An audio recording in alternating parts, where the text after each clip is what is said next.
Neuroconciencia, de Fundación AISE.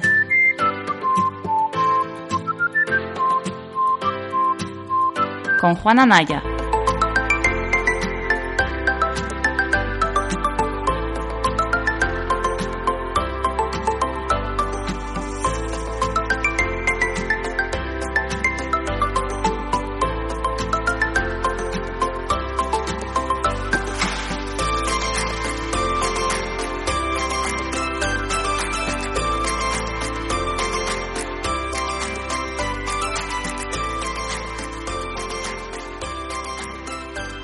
Bienvenidos al capítulo número 11 de Neurofisio Club. Hoy no es miércoles, hoy es domingo y son las 5:40 de la tarde y estoy aquí con Manuel, con mi compañero, que hemos terminado de comer y estábamos aburridos y nos hemos puesto a hacer el capítulo de sistema nervioso periférico. ¿Y esto por qué ha sido? Pues porque el miércoles pasado en el directo de Neurofisio Club pues tuvimos mucha gente, la verdad que el programa estuvo bastante interesante, contó con muchas intervenciones, estuvimos muy entretenidos, pero resulta que por un problema en la grabación, pues solo se grabó mi voz. Entonces, el resto de los compañeros, pues no pudieron ser grabados.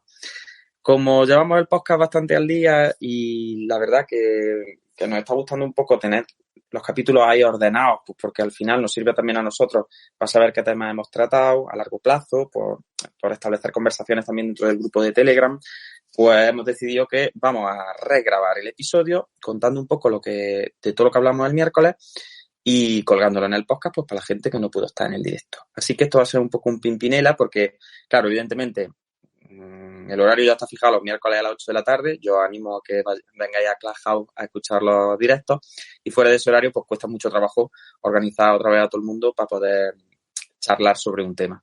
Entonces, para que no se pierda el audio, pues vamos a hacer este experimento un poco Manuel y yo de grabar fuera de horario, ¿no? Así que ya está. Yo solo recordaros que si estáis escuchando esto pues es porque estáis suscritos al podcast Neuroconciencia. Daros las gracias por el apoyo que recibimos y por todos los mensajes de ánimo que nos llegan.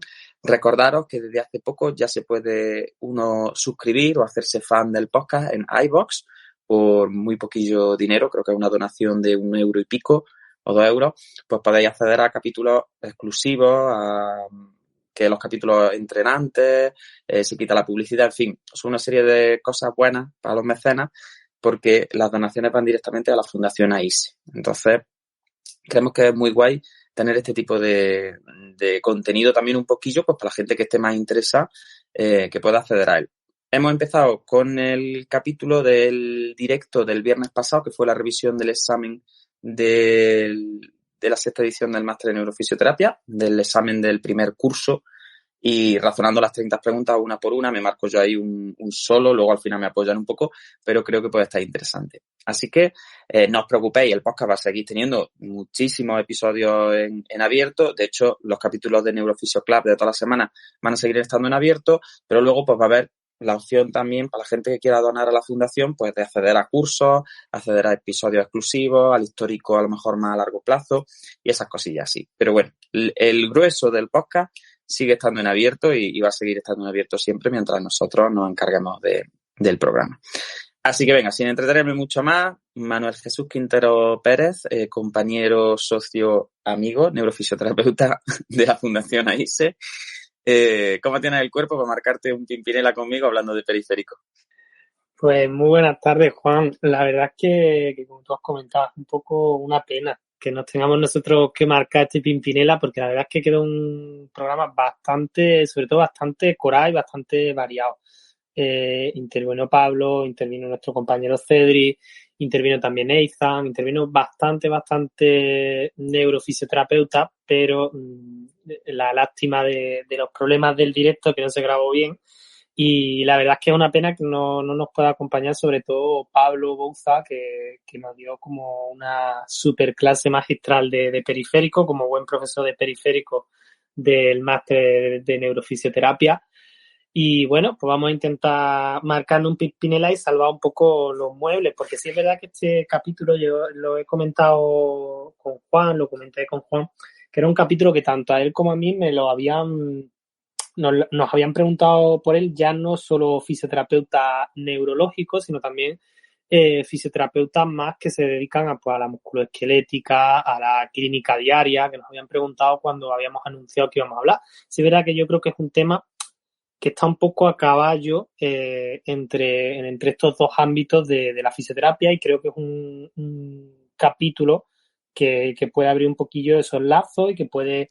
Siempre se ha dicho ser... así, de forma un poquillo de cachondeo, que el periférico era la trauma de la neuro, ¿no? Entonces, a los fisios de neuro, normalmente el periférico es como que nos interesa menos, y que siempre, bueno, el periférico es como... Es la segunda liga, ¿no? De la división B de las lesiones, pues porque nosotros estamos muy acostumbrados al encefálico y a medular, y bueno, y siempre pues se nos nota el ramalazo ese. Así que sí es verdad que yo entiendo que haya mucha gente de la musculoesquelética que al final pues se interese por periférico, porque creo que llega mucho más a las consultas, y además creo que las lesiones del periférico también están más relacionadas con lesiones traumáticas, ¿no? Es decir, pues es más fácil si uno se rompe un hueso o si se hace un esguince gordo o este tipo de cosas, pues que también se haga algún tipo de lesión del sistema nervioso periférico. Entonces yo creo que es verdad lo que tú dices, que la pena de no colgar el episodio es un poco pues porque puede ser un episodio del podcast como que pueda escuchar a lo mejor gente que se dedica a unos ámbitos que no son tan duros, entre comillas, como el daño cerebral sobrevenido o como otras cosas, ¿no? Que nosotros tratamos más a menudo. Así que yo coincido contigo. Vamos a ver un poquillo el sistema nervioso periférico, vamos a dar algunas nociones, vamos a hablar un poquito de clínica y ya está, casos curiosos y hacer una introducción. En la otra vez se nos quedó corto y quedamos en que seguramente habría que hacer una segunda parte, porque es verdad que de intervención en hora y media, que es lo que suelen durar los capítulos, pues no nos da mucho tiempo de hablar de todo. Así que, si te parece, vamos a empezar. Dime. Te escucho perfectamente. Pues si te parece, lo primero que podemos hacer es, vamos a delimitar lo que es el sistema nervioso periférico. Porque, a pesar de lo que yo he dicho y de que siempre se dice que es la trauma de la neuro, el primer concepto importante que hay que señalar es que el sistema nervioso periférico y el sistema nervioso central no están separados. Es decir, no hay una separación ni estructural ni funcional entre el sistema nervioso central y el periférico. Es decir, estos son distinciones que nosotros hacemos desde el punto de vista prácticamente docente o quizás un poco del punto de vista práctico, ¿no? Porque es verdad que da una clínica bastante distinta, porque los mecanismos etiológicos suelen ser distintos. Entonces, hacemos la diferenciación entre central y periférico, pero realmente ya partimos desde el inicio del capítulo diciendo que no existe esa diferenciación real. ¿Por qué? Porque el sistema nervioso periférico al final se define como la parte del sistema nervioso que no está cubierto por sistema óseo, es decir, ni por la columna ni por el cráneo. Entonces, el sistema nervioso periférico comenzaría, según donde lo leas, pues hay gente que pone el inicio del sistema nervioso periférico directamente en las raíces medulares, y hay gente que ya habla del sistema nervioso periférico cuando el nervio sale del agujero de conjunción. Entonces, más o menos lo que sí tenemos claro es que el sistema nervioso periférico se va a caracterizar por tener un contenido mayor en tejido conjuntivo que el sistema nervioso central, porque tiene que salir a la periferia, porque tiene que ir por ahí entre los músculos, entre las articulaciones. Ahora hablaremos un poquillo de cuál es la disposición general. Y es un sistema en el cual no hay sustancia gris, que es algo que es también muy característico. Es decir, no hay cuerpos neuronales en el sistema nervioso periférico. En el sistema nervioso periférico lo que hay son axones y dendritas, porque la mayor parte de los nervios que nosotros conocemos en periférico son mixtos, y entonces esos axones y esas dendritas se empaquetan muy bien empaquetaditas con distintos tipos de capas, con distintos tipos de membranas en los que no vamos a entrar mucho, y se recubren de sustancias que sirven para mejorar la conducción en el caso de los nervios que son más rápidos. Estamos hablando de la mielina, ¿no? Igual que hay mielina en el sistema nervioso central y que es esa disposición de mielina la que nos hace hablar de sustancia blanca, de los tractos, de las carreteras del sistema nervioso, con el sistema nervioso periférico exactamente igual. Por tanto, no hay una diferencia tampoco entre lo que es un nervio periférico y lo que nosotros llamamos las vías en el sistema nervioso central o los tractos. Cuando yo hablo del tracto corticoespinal, pues no deja de ser un nervio gordo que va por dentro del sistema nervioso central. Por tanto, cuando las neuronas medulares y las neuronas de los pares craneales entran y salen hacia la periferia, pues tenemos esos nervios que en la cara y en la parte de arriba del cuerpo pues forman pares, por eso se llaman los pares craneales, uno a cada lado, a derecha e izquierda, y luego en el resto del cuerpo pues van saliendo por su agujerito de conjunción, pim, pim, pim, pim, toda la médula abajo. Podéis ver el capítulo de médula 1 y médula 2, o escuchar más bien en el mismo podcast, y van formando ese conjunto de nervios que se van hacia musculatura, el componente motor, hacia vísceras, el componente vegetativo o glándula, y luego vienen desde los receptores periféricos, principalmente somatostésicos, en el caso de esas dendritas. Pero vuelvo a repetir, va todo empaquetado en el mismo nervio, y luego ya cuando está casi llegando a la médula o está casi llegando a los núcleos de los pares craneales, entonces ya se dividen y las fibras sensitivas entran por un sitio y las fibras motoras salen por otro sitio. Por tanto, la mayor parte de los nervios que nosotros conocemos, y sobre todo si nos vamos de los pares craneales y nos centramos en los nervios somáticos, son nervios que llevan tanto la sensibilidad como el componente motor. Así que yo creo que lo primero que hay que tener claro es de qué estamos hablando cuando hablamos del sistema nervioso periférico. Y una de sus características más interesantes, por tanto, es la ausencia de sustancia gris y que lo conforma son vías de entrada y vías de salida que van empaquetadas juntas y que van a poner en conexión tanto la aferencia como la eferencia de la médula y de los núcleos de los pares craneales y el contexto del cuerpo o de la cara. Sí, así que yo creo que ese concepto es muy interesante. Yo creo que como resumen de disposición y localización del sistema nervioso periférico, no podía haber sido mejor. Por lo que tú has comentado, Juan, al final son una extensión, por así decirlo, muchas veces se ha calificado como una extensión de ese sistema nervioso central, pero realmente no hay una división funcional, ¿vale? Normalmente son, pues, núcleo, esa sustancia blanca que emerge de ese sistema nervioso central a través de esos axones y esas dendritas, que al final lo que van a hacer es la conexión con esa periferia y con esos efectores, pero que realmente las diferencias vienen más determinadas por su función, es decir, lo que has comentado de que tienen un recubrimiento diferente por las características que van a tener. Un poco en la línea de lo que has comentado, de esa ausencia de sustancia gris, y pues muy bien lo que has comentado de que hay autores que lo ponen más en la salida del agujero de conjunción, hay otros que lo ponen más a nivel de las raíces. Se podría hacer como una pequeña salvedad, que sería a lo mejor el ganglio de raíz posterior, que a lo mejor dependiendo de la división que haga, algunos autores ya lo incluyen como sistema nervioso periférico y otros como sistema nervioso central. El ganglio de raíz posterior es un ganglio sensitivo, ¿vale? Que se encuentra justo antes de la entrada de la médula y sería la primer relevo, la primera neurona sensitiva, sería la conexión entre el receptor periférico y ese ganglio de raíz posterior, ¿vale? Ahí estaría el cuerpo neuronal de la primera neurona sensitiva. Y ya justo haría la conexión con esa neurona sensitiva, la segunda neurona sensitiva de las astas posteriores de la médula. Entonces yo creo que un poco la disposición nos queda clara. Después tendríamos también un poco que hablar de qué disposición adquieren esos nervios. Nos vamos a olvidar un poquillo ahora de los pares craneales, como ha dicho Juan, estamos un poco familiarizados con esos nervios espinales. Porque a nivel de la médula vemos como diferentes engrosamientos a nivel cervical y a nivel lumbar que se van a corresponder con esos plexos, ¿vale? A nivel del sistema nervioso periférico, el plexo braquial a nivel más cervical, con salidas cervicales y dorsales altas, que nos van a dar toda la inervación del miembro superior, y el plexo lumbar, que es más encargado de la inervación tanto de la musculatura como de la sensibilidad del miembro inferior. Entonces tenemos que a nivel de la médula sufre dos engrosamientos en esos niveles que van a dar que esas raíces nerviosas, que son nervios espinales que salgan, sean en mayor cantidad y en mayor tamaño y nos vaya a dar esa inervación de toda esa estructura.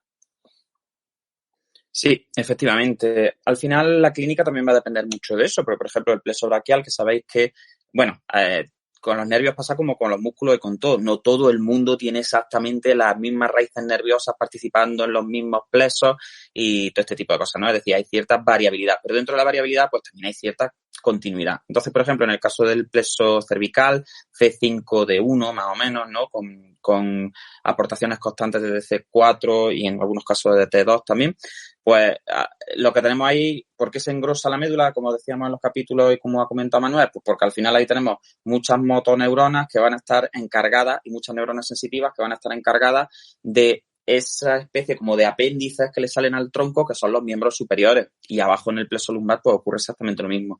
Pero lo que sí es importante que tengáis en cuenta es que los plexos son sistema nervioso periférico. Es decir, por mucho que sean engrosamientos formados que parecen como son más gorditos, ya están fuera del estuche óseo y ya están conformados por fibras que entran o salen de la médula. Los plexos al final son nervios que se entrecruzan, igual que las vías del tren, pues hay como vías que se van entrecruzando y van mezclando para que el tren pueda cambiar una vía a otra, pues al final los plexos nerviosos no dejan de ser, pues, conjuntos de anastomosis, conjuntos de uniones de las raíces que salen de la médula, que por tanto ya serían sistema nervioso periférico y que al final pues forman unos troncos, forman unas divisiones que van muy bien empaquetaditas y que al final pues se van como disgregando hasta formar ya los nervios periféricos tal y como los conocemos, que van a ir pues a los músculos que van a inervar y que van a traer también la sensibilidad procedente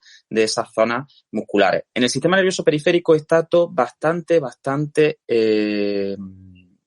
empaquetadito y está todo bastante como colocado. Por eso la sensibilidad y el componente motor suelen ser bastante parejos, ¿vale? Me explico, esto es un truquillo que siempre podéis llevar en el periférico. Casi siempre la musculatura inervada desde un nervio va a estar muy cerca del dermatoma, es decir, va a estar muy cerca del área sensitiva táctil que también recoge ese nervio hacia arriba, ¿vale? Por tanto, la clínica periférica se diferencia de la central en que es mucho menos difusa, salvo en algunas patologías que luego veremos que son patologías del sistema nervioso periférico como muy difusas por definición, porque son metabólicas, porque son congénitas, pero en general, si hablamos de las lesiones de nervios que conocemos de trauma, que luego hablaremos un poco de ellas, pues son lesiones en las que la clínica siempre es hacia abajo, es decir, es clínica distal, desde donde se produce la lesión hacia la periferia, y el componente sensitivo y el componente motor casi siempre, si vosotros miráis el mapa de dermatoma y el mapa de miotoma, casi siempre van a estar bastante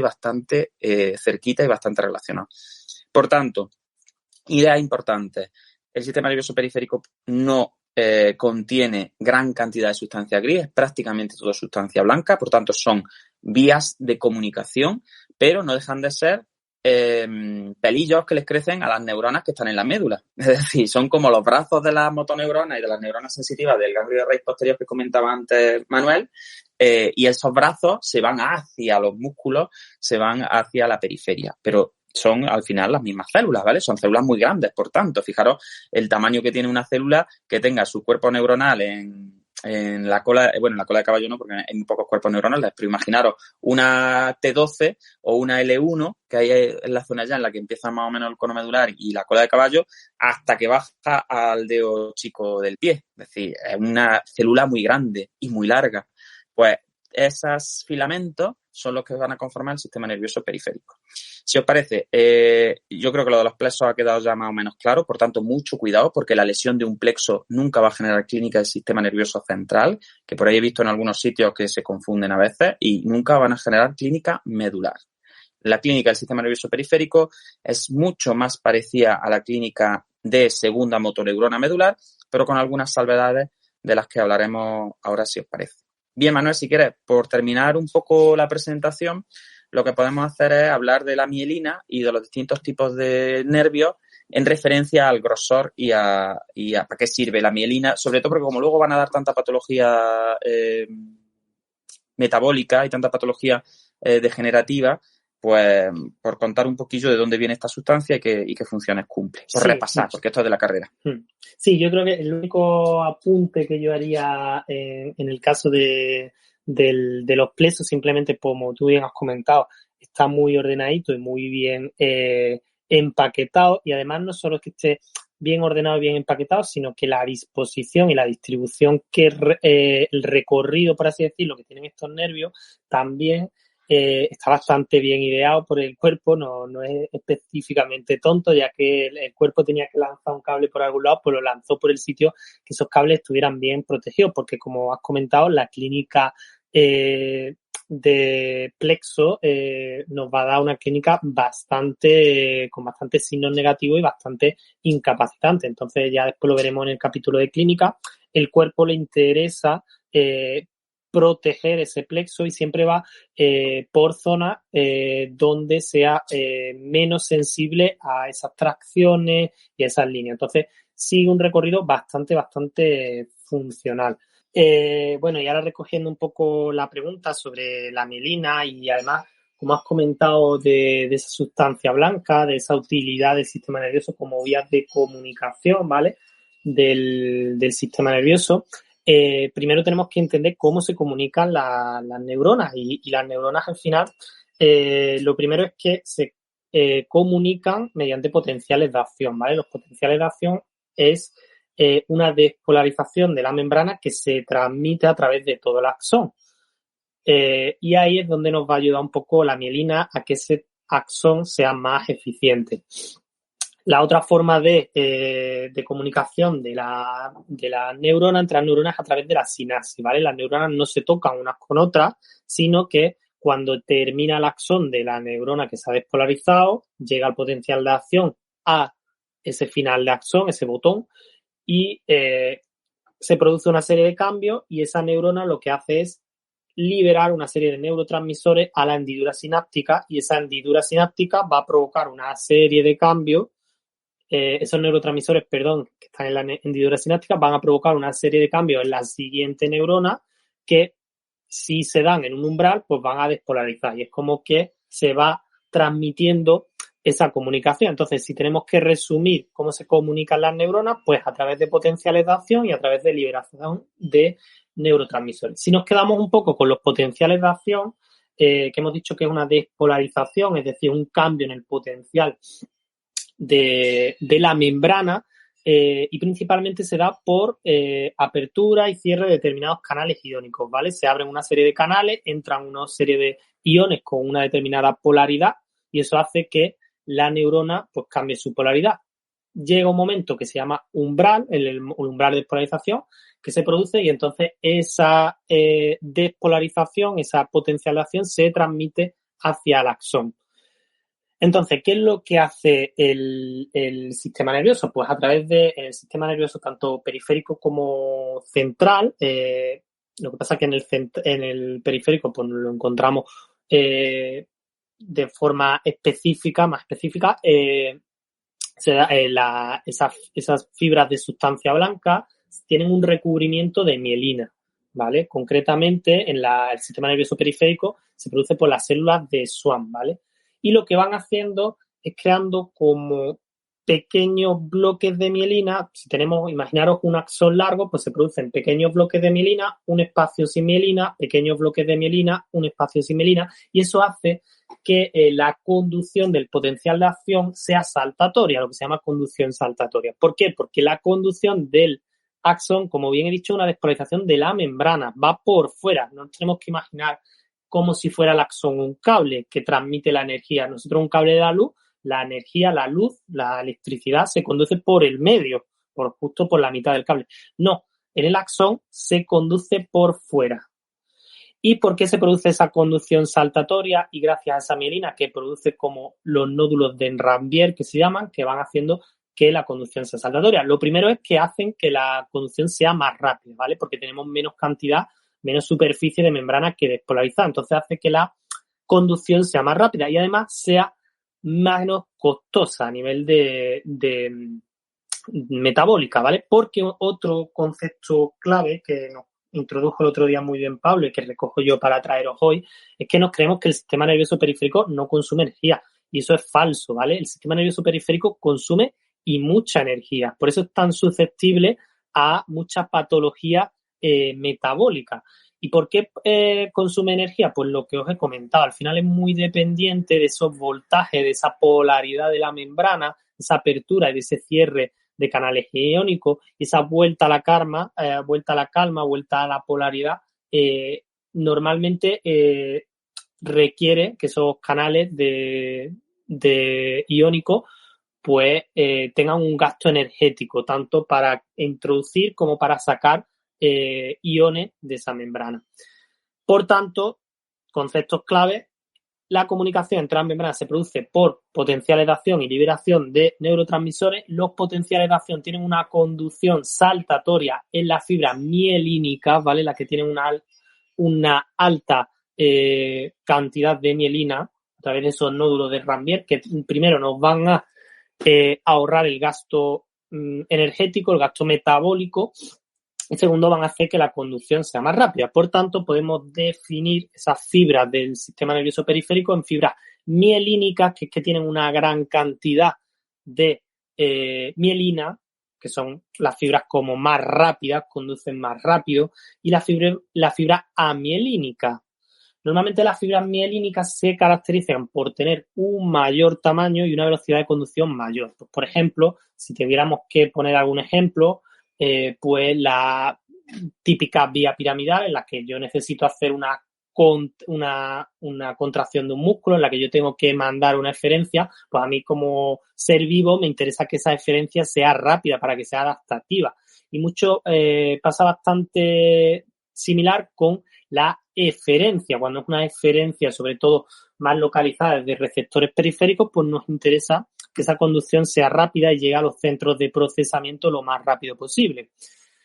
Por otro lado, pues si por ejemplo ponemos ejemplos de fibras amielínicas, que normalmente son de menor tamaño, pues normalmente se pone como ejemplo esas aferencias viscerales, esas que normalmente dan como un dolor más difuso, que tampoco nos interesa tanto porque son aferencias más mantenidas en el tiempo. Por tanto, el sistema ha puesto fibras que conducen más lento, pero como es un estímulo que no implica un daño inmediato, no es como una aferencia nociceptiva del exterior. Es decir, si yo me pincho, tengo que quitar corriendo el pie, pero si yo tengo un dolor de estómago, un dolor pues esa eferencia puede ser un poco más lenta. No es tan poco adaptativa, sino es tan lenta. Entonces, principalmente tenemos esas dos diferencias entre amielínicas y mielínicas. Y la importancia de la mielina es la velocidad de conducción de estas fibras, ¿vale? Que eso nos va a dar bastante patología de tipo metabólico, de tipo inflamatorio, de tipo autoinmune. Vamos a hablar después un poco de esas fibras, de esas patologías desmielinizantes. Por lo tanto, y os hago un pequeño spoiler, la mayor clínica que van a tener es velocidad de conducción. Sí, yo creo que estos conceptos pues son muy interesantes. El otro día pues estuvimos hablándolo un ratico largo en el sentido primero de ese gasto energético que se produce en el sistema nervioso periférico, que la conducción no es como pasiva, no es una conducción eléctrica que depende del movimiento simplemente de carga, sino que al final este movimiento de carga está conformado por iones que necesitan un transporte activo y que gastan mucho ATP. Y es verdad que por eso cualquier isquemia, cualquier falta de irrigación en el nervio, cualquier compresión da lugar a clínica. Y eso también yo creo que es muy interesante y que fue una aportación chula, ¿no? El hecho de, muchas veces pensamos en los nervios como cables pasivos, como cables inertes, ¿no? Que simplemente, pues ellos sueltan el chispazo para arriba y para abajo y no tienen vida. Y no, es decir, los nervios, tanto la parte más dendrítica, más aferente, como la eferente, como la sónica, al final tienen su citoplasma, que el citoplasma es exactamente prácticamente igual que el del cuerpo neuronal, y en ese citoplasma pues se establecen unos mecanismos súper complejos metabólicos que requieren de unas velocidades y de un consumo energético brutal. Entonces a mí eso me encantó porque es verdad que es un concepto que muchas veces se nos olvida. Y luego con la parte de la mielina, pues al final ocurre un poco lo mismo, porque siempre he dicho, bueno, una sustancia lipoproteica que lo que hace es que como que se pega a la membrana y la hace como impermeable, entre comillas, ¿no? Pues, ¿por qué? Por haber unos nódulos o unos agujerillos, ¿no? Esos nódulos de Ranvier cada cierto tiempo, pues la conexión va a ir más rápida. Pues porque al final tenemos que entender lo que ha dicho Manuel, que lo que se despolariza es la membrana. Entonces, cuanto más trozos de membrana tenga cubiertos por la mielina, es más fácil que la transmisión, que la despolarización no requiera de transporte en todo eso recorrido. Entonces, yo creo que el concepto de la mielinización y el concepto de esa gran cantidad de metabolismo que tiene el nervio periférico, pues yo creo que está muy chulo. Y luego, a partir de ahí, pues también, evidentemente, lo que ha comentado Manuel de cómo el sistema nervioso prima lo que tiene que ver con el movimiento, ¿no? Nosotros siempre decimos que el sistema nervioso nació para el movimiento, pero es verdad que tanto la aferencia como la eferencia relacionada con el movimiento, con lo esquelético, va por fibras mielínicas de grosor bastante alto, con una velocidad de conducción muy buena, son las autovías de las autopistas del sistema nervioso.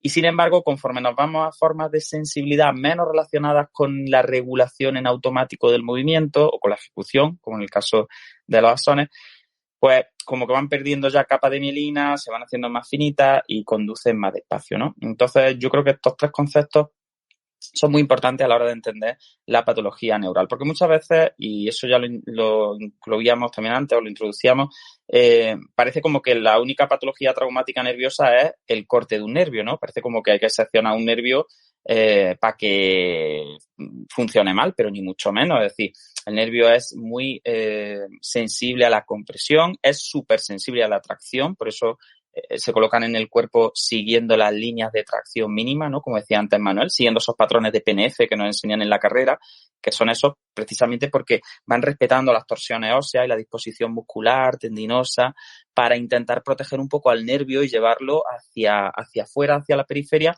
por zonas como en las que, aunque yo me mueva, no se ataque la estructura nerviosa, ¿no? Así que yo creo que estos conceptos pues son muy interesantes y marcan un poco la idea neurofisiológica que tenemos que tener a la hora de entender luego la clínica del sistema nervioso periférico. Así que si te parece, Manuel, vamos a clínica y Super. vamos marcando un poquillo el desarrollo. Bueno, la clínica del sistema nervioso periférico es relativamente sencilla de entender. ¿Por qué? Porque al tratarse de la parte aferente y eferente, es decir, de los caminos que traen información y que llevan la información, la clínica siempre va a ser una clínica negativa en general. ¿Clínica negativa qué quiere decir? Pues clínica negativa quiere decir ausencia de signos o ausencia de funciones que normalmente tendríamos que ver. Y además, como la mayor parte de los nervios, como ya hemos comentado, son mixtos, que contienen tanto axones como dendritas, va a ser una clínica también sensitiva, no solo motora. Por tanto, vamos a hacer como una diferenciación clave y básica. Si yo secciono, daño, corto, enlentezco, es decir, si le hago algo a un nervio periférico, el componente motor, es decir, la motoneurona del asta anterior de la médula, la segunda motoneurona, o de los núcleos motores de los pares craneales, no va a poder ponerse en contacto con la placa motora. Es decir, no va a poder llegar al músculo, porque hay que recordar siempre que el sistema nervioso periférico es el único que llega a la musculatura. Entonces, si yo creo algún tipo de lesión o de mal funcionamiento en ese sistema nervioso periférico, en los potenciales de acción que se generan en las motoneuronas, en las segundas motoneuronas, que son las que están conectadas verdaderamente con los músculos a partir de estos nervios periféricos de los que hablamos, pues no se pueden comunicar con el músculo. Por tanto, si no se pueden comunicar con el músculo, no van a poder generar contracción muscular, porque el músculo, para contraerse, necesita ser activado desde el sistema nervioso periférico. Por tanto, ¿qué signos vamos a encontrar? Pues si no hay reclutamiento de ningún tipo, porque el sistema nervioso periférico es la parte final, es la parte ya última del sistema nervioso que va a coger al músculo de la mano y le va a decir que se tiene que contraer, pues no vamos a encontrar un déficit de reclutamiento o completo o parcial para todos los tipos de reclutamiento, tanto el voluntario como el automático, como el reflejo, ¿vale? ¿De qué va a depender que el déficit sea completo o sea incompleto? Pues de si el nervio es capaz de conducir algo o no. Por tanto, vamos a tener signos negativos que van con una A adelante, como arreflexia o atonía en los casos de lesiones nerviosas completas. sean del tipo que sean, ¿vale? Me da igual que sea una sección, que sea una necrosis por otro tipo. Pero es decir, si no puede pasar nada por ese nervio periférico hacia el músculo, baja el tono, porque el tono al final es un reclutamiento reflejo, un reclutamiento en automático. Bajan todas las formas de reclutamiento, tanto voluntario como automatismos, como reflejos complejos, y el músculo se queda flácido, se queda desconectado del sistema nervioso y, por tanto, nos encontramos una clínica por déficit de activación. Por eso siempre decimos que una clínica negativa en el reclutamiento. Por tanto, al final diferenciamos entre formas de reclutamiento y decimos atonía, arreflexia, parálisis o parexia, hipotonía, hiporreflexia, pero es todo lo mismo. Al final les damos términos distintos porque en un caso estamos hablando del componente más reflejo, en el caso del tono, estamos hablando de un componente más voluntario, en el caso de la parálisis o la parexia, pero resumiendo mucho es que la fibra muscular no se puede contraer nada o se contrae menos porque no está llegando la activación procedente de las motoneuronas espinales. Bien, por tanto, clínica negativa en todo lo motor. No va a aparecer nunca hipertonía, no va a aparecer nunca trastornos como espasticidad, es decir, eso tenéis que tenerlo muy claro y es una de las diferencias grandes con respecto al sistema nervioso, a las lesiones del sistema nervioso central. Es decir, si yo tengo una lesión en el sistema nervioso central, las segundas motoneuronas pueden estar vivas, ¿no? Si, por ejemplo, la lesión me da en la cabeza, pues las motoneuronas medulares quedan vivas y entonces pues pueden generar tono, pueden comunicarse con la placa motora muscular. Pero en el caso de las lesiones periféricas, lo que hay es una desconexión completa de estas motoneuronas y el músculo. Por tanto, solo signos negativos. Parálisis flácida, que se llamaba antiguamente, en la que yo ni puedo mover lo que quiero, ni tengo reflejos, ni tengo tono, ni tengo trofismo, porque el nervio lleva también la vida, como decía, el otro día lo comentaba mi profesor de anatomía, Miguel Guirao, en primero, y otra profesora, Carmen Moreno, que me daba clase y decía, el nervio lleva la vida. Pues también se nos olvida ese componente trófico, vegetativo, que tiene que ver con la vascularización de los tejidos. Por tanto, todo se hace hipo en el caso de que se disminuya o a en el caso en que se pierda. Hipotrofia, atrofia, hipotonía, atonía, arreflexia, hiporreflexia, parálisis si es completa o parexia si es incompleta. Y aquí sí quiero romper un poco una lanza en el sentido de cuando habléis de atonía o arreflexia, solo podéis hablar de atonía o arreflexia en el caso en el que se haya muerto de segunda motoneurona hacia abajo. Pero muerto completamente, es decir, solo lesiones de nervios periféricos completas, miopatías gordas en las que la placa motora también esté bloqueada o se haya muerto la fibra muscular, o muerte de la segunda motoneurona de forma masiva. Os lo digo porque muchas veces en los informes de fisio, y esto siempre se lo comento a los alumnos, pues aparecen términos como atonía cuando no hay una lesión nerviosa, cuando simplemente lo que hay es un bajo tono. Entonces eso no ocurre nunca en agudo si no hay una lesión nerviosa periférica. Por tanto, cuando utilicéis el término, aseguraros de que tenéis este tipo de lesiones. Bien, en el caso de la sensibilidad, volvemos a lo mismo, signos negativos. Yo corto el cable, entre comillas, aunque ya hemos dicho que los nervios no son exactamente cables, y lo que me voy a encontrar es un déficit de sensibilidad para todas las sensibilidades que vayan por ese nervio. Normalmente la clínica se va a centrar en dermatomas, es decir, en las zonas de piel en las cuales se generan las dendritas que van a ir a ese ganglio de raíz posterior, y entonces vamos a tener déficits sensitivos que incluyen todas las modalidades, llegando a incluso hasta la anestesia, es decir, hasta el daño total en el cual yo meto, siempre digo, meto el pie en el brasero y me doy cuenta de que he metido el pie en el brasero porque huele a quemado, pero no siento nada, ¿no?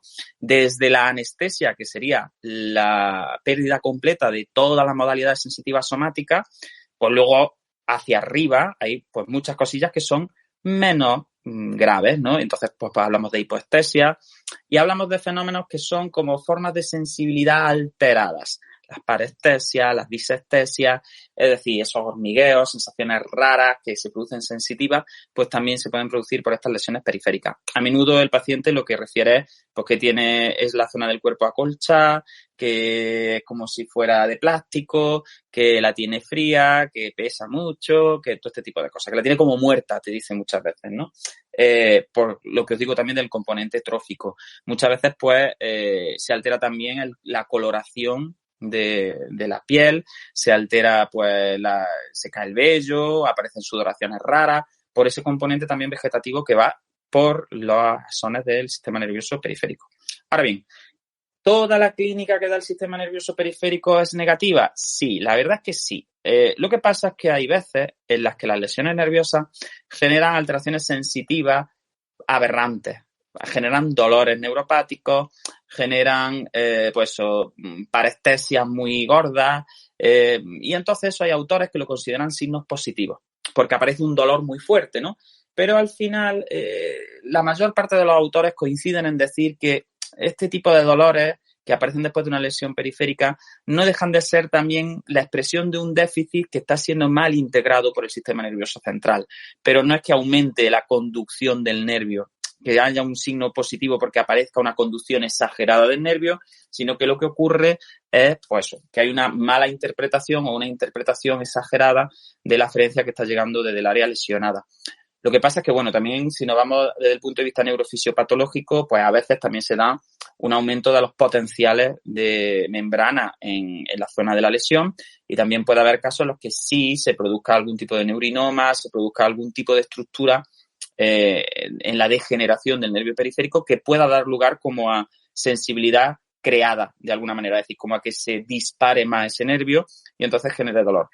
Pero la mayor parte de la clínica sensitiva va a ser una clínica sensitiva negativa, es decir, por defecto. El paciente lo que siente es que tiene esa parte del cuerpo dormía y en muchos casos no ya dormía, sino directamente muerta. De no lo siento, no lo puedo mover o lo muevo de una forma muy débil o no cumple una función, pues eso, que sea como que me sirva para desarrollar mis actividades cotidianas.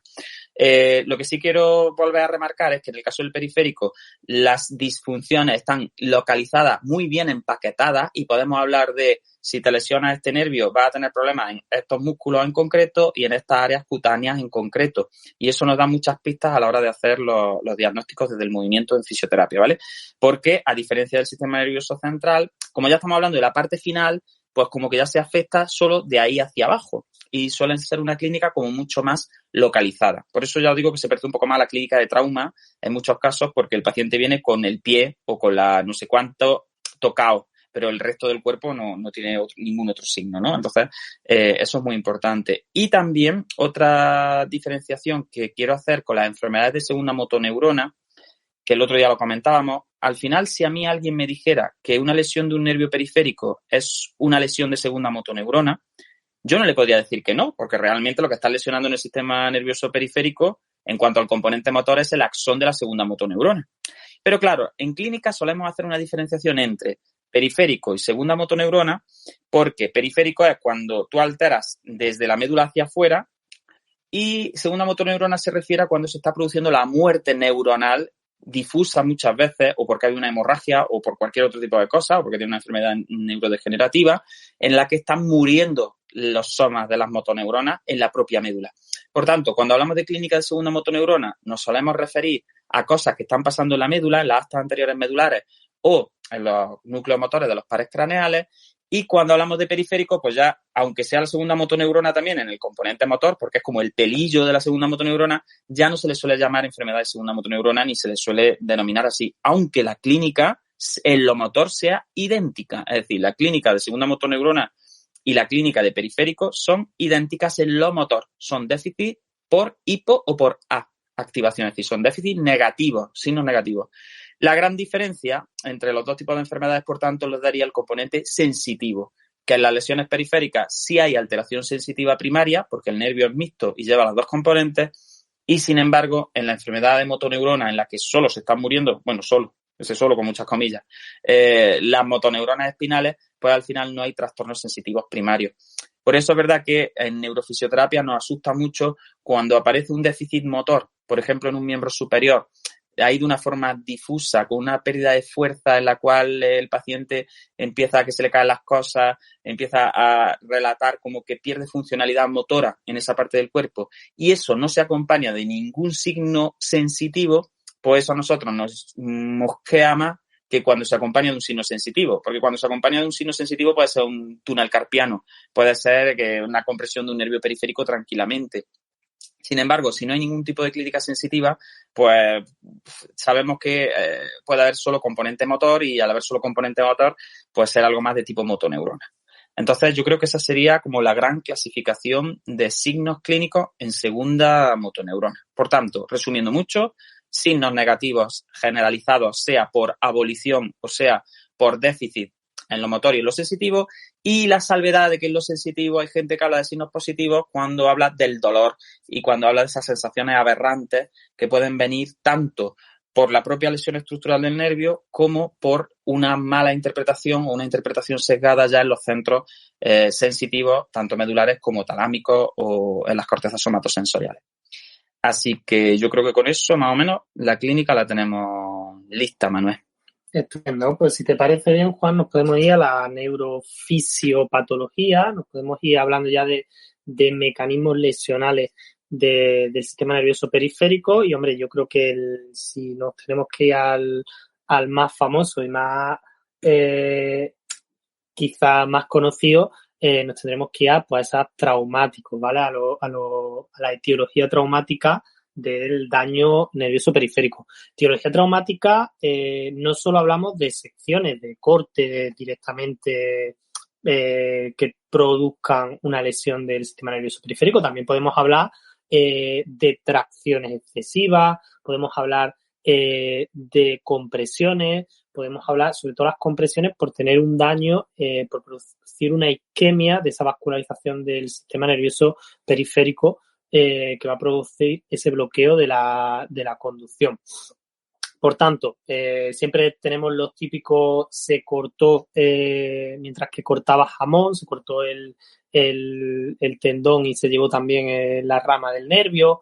Eso es lo típico que siempre escuchamos, que yo creo que casi todos los que hemos estado de práctica en los hospitales del sistema público, pues hemos visto algunos casos había una sección del nervio traumática por un objeto cortante, pero también pues es bastante típico. Nosotros en neuro quizá lo vemos también bastante típico, pues por ejemplo las tracciones excesivas, pues se me ocurre el caso de un motorista que se cae de la moto y se deja el brazo contra el suelo y se produce una tracción excesiva, o compresiones, pues desde la típico se me ha quedado el brazo dormido por dormir encima de él hasta compresiones mucho más graves. Lo que sí podemos hacer es como una división, ¿vale? De ese daño traumático, podemos dividirlo en tres en función de la gravedad, ¿vale? Podemos tener lesiones que se denominan neuroapraxia, ¿vale? Que son las menos graves. Vamos a ir de menor gravedad a mayor gravedad. La neuropraxia se caracteriza por un bloqueo temporal de la conducción nerviosa, es decir, durante un tiempo ese nervio no conduce, pero no se produce un daño estructural, ¿vale? De esa fibra nerviosa, no hay un daño estructural y normalmente son producidos por isquemia, ¿vale? Por compresiones, como hemos hablado antes. Es exactamente lo que os he comentado de me quedo dormido encima de un brazo y cuando me despierto tengo el brazo completamente dormido. Es decir, hay un bloqueo temporal de esa conducción nerviosa, se producen déficit, se producen signos negativos, pero lo importante de esa neuroapraxia y lo que define es que son autorreguladas en el tiempo, ¿vale? Se resuelven solas en el tiempo, no requieren tratamiento. De hecho, un poco revisando el tema de Pablo Bouza, que hace para el máster, él comenta que se resuelven en torno a horas o semanas, ¿vale? Dependiendo de los autores, pues dan como esa abanico. Entonces, lo importante de la neuropraxia es que es el bloqueo temporal, que se autorresuelve en el tiempo y que no se produce un daño estructural de la fibra nerviosa, ¿vale? Si nos vamos a uno que sea un poquillo más grave, pues ya tenemos la axonomesis, ¿vale? La axonomesis sería el segundo en gravedad y en este caso ya sí se ha producido un daño estructural en la fibra nerviosa, ¿vale? Por lo tanto, ya vamos a tener una clínica mucho más acentuada y que no se va a autorregular en el tiempo, sino que normalmente requiere de mecanismos de neuroplasticidad o requiere de regeneración mielínica que se produzcan y en el caso de que no se produzcan, pues se quedará un déficit permanente, estructurado en el tiempo. Porque una de las cosas que si queréis ahora podemos hablar un poquillo cuando hablamos de degeneración valeriana es la la poca capacidad de regeneración que tiene el sistema nervioso periférico. Si queréis, saltamos a la última, que es la neurognesis, esta se produce, que es una interrupción completa, ¿vale? ¿Por qué? Porque hay una solución de continuidad ante la fibra nerviosa, es decir, se han separado los extremos de un nervio con otro y normalmente el tratamiento que requieran son quirúrgicos, ¿vale? Que acerquen esos dos extremos de los nervios para intentar que haya una regeneración. Y si te parece bien, Juan, pues podemos hablar un poquillo del concepto de degeneración valeriana y de la capacidad que tiene el sistema nervioso periférico de regeneración. Ya que hemos hablado un poco de esos tres, pues si te parece, introducimos un poco ese concepto de degeneración valeriana, que la degeneración valeriana se produce en los dos últimos que he comentado. La neuropraxia, como hemos dicho, no tiene un daño estructural en el sistema nervioso periférico y, por tanto, no se produce ese fenómeno neurofisiopatológico de degeneración valeriana. La degeneración valeriana se produce cuando hay un daño estructural. Por tanto, se nos da en la sonosmesis y en la neurognesis. ¿Y en qué consiste? Pues consiste que en el extremo distal, como recibe menos aferencia, como está desaferentado del otro extremo, el extremo distal, cuando pasa un cierto tiempo después de una lesión que afecta a esa conducción nerviosa, se empieza a degenerar ese extremo distal. Por tanto, es como en el momento que empieza la degeneración valeriana, dificulta muchísimo ya la regeneración y es como que ya nos va a costar mucho volver a sacar función de esa fibra nerviosa. ¿Por qué? Porque se nos está degenerando ese extremo distal. Y esto es uno de los factores que hacen que el sistema nervioso periférico tenga tan baja capacidad de regeneración. Porque obviamente en un estadio agudo pues se produce como una segregación de hormonas de crecimiento, de sustancias para intentar producir una regeneración mielínica, pero sí es verdad que en un corto plazo, si no se produce esa regeneración mielínica, como que el cuerpo empieza a desechar ese extremo distal, que al final le está costando un gasto energético y no tiene ningún tipo de función porque esa conducción nerviosa está interrumpida.